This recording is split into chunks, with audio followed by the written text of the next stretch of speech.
Hi, இந்த வீடியோவில் நம்ம அலைட் மேக்ஸ் 2ஓட PDE பார்ஷியல் டிஃபரன்ஷியல் ஈக்குவேஷன் சம்மோட பார்ட் 2 பார்க்கலாம். ஏற்கனவே நம்ம பார்ட் 1 போட்டிருக்கோம். அதில் வந்து டைப் 1 சம்ஸ் போட்டிருக்கோம். அதாவது அதில் வந்து கொஸ்டினில் நமக்கு P and Q மட்டும் வரும். அந்த மாதிரி P and Q வந்ததுன்னா அது டைப் 1 சம்மு. அதுக்கு வந்து நம்ம Pயோட வேல்யூவை ஏனும் Qயோட வேல்யூவை Bனும் அசைன் பண்ணோம். இது டைப் 2 சம், அதாவது P, Q, Xன்னு நமக்கு 3 வேரியபிள்ஸ் வந்துருக்கு பாருங்க. இந்த மாதிரி வந்துச்சுன்னா இது வந்து டைப் 2. ஓகேங்களா? P, Q, X வந்ததுன்னா டைப் 2. அப்போ இதுக்கு வந்து நம்ம Qவோட வேல்யூவை ஏன்னு அசைன் பண்ணணும். சரிங்களா? அப்போ வந்து கொஸ்டின் படி ரூட் P பிளஸ் ரூட் Qக்கு பதிலாக root A equal to X. அப்போ root P equal to X minus root A. இந்த பிளஸ் ரூட் A ஆப்போசிட் போயிடுச்சுன்னா மைனஸ் ரூட் ஏ ஆகிடும். So X minus root A. இப்போ ரெண்டு சைடும் நம்ம ஸ்கொயரிங் பண்ணும்போது பியோட ரூட் கட் ஆகிடும், வெறும் பி மட்டும் இருக்கும்.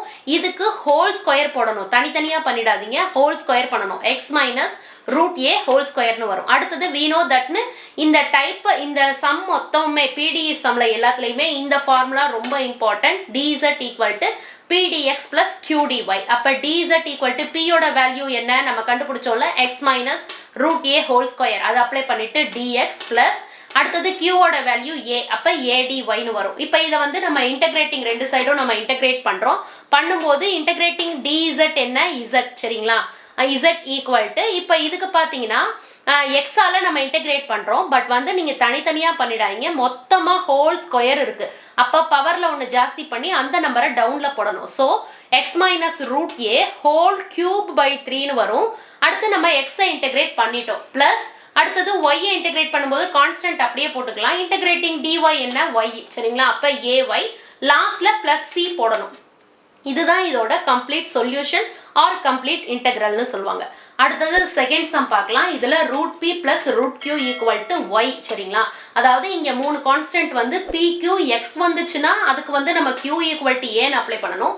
PQ Y வந்துச்சுன்னா அப்போ P ஈக்குவல் டு ஏன்னு நம்ம அப்ளை பண்ணணும். ஓகேங்களா?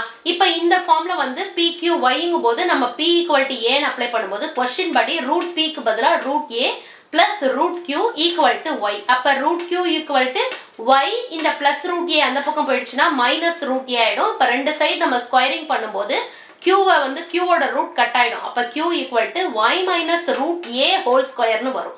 இப்ப அடுத்து we know thatன்னு நம்ம அந்த ஃபார்முலா எழுதுவோம். dz equal to pdx plus qdy. அப்ப dz equal to p ஓட வேல்யூ என்ன a. அப்ப adx plus q ஓட value y minus root a whole square dy. இப்போ நம்ம ரெண்டு சைடு நம்ம இன்டகிரேட்டிங் பண்ணும்போது z ஆயிடும். z equal to இது ax ஆயிடும். பிளஸ் அடுத்தது பாருங்க ஹோல் பவர். ஸோ ஹோல் பவர்ல வந்து ஒன்று ஜாஸ்தி பண்ணி டவுன்ல போட்டாதான் ஒய்யோட இன்டகிரேஷன் அதுதான். அப்போ y minus root A whole cube by 3 ஆயிடும். ஒய்யை இன்டகிரேட் பண்ணிட்டோம். சரிங்களா? அடுத்தது பிளஸ் சின்னு லாஸ்ட்ல போட்டுக்கணும். இதுதான் இதோட complete integral or complete solution. Next வீடியோல நம்ம PDE ஓட டைப் 4 சம் பார்க்கலாம். தேங்க்யூ.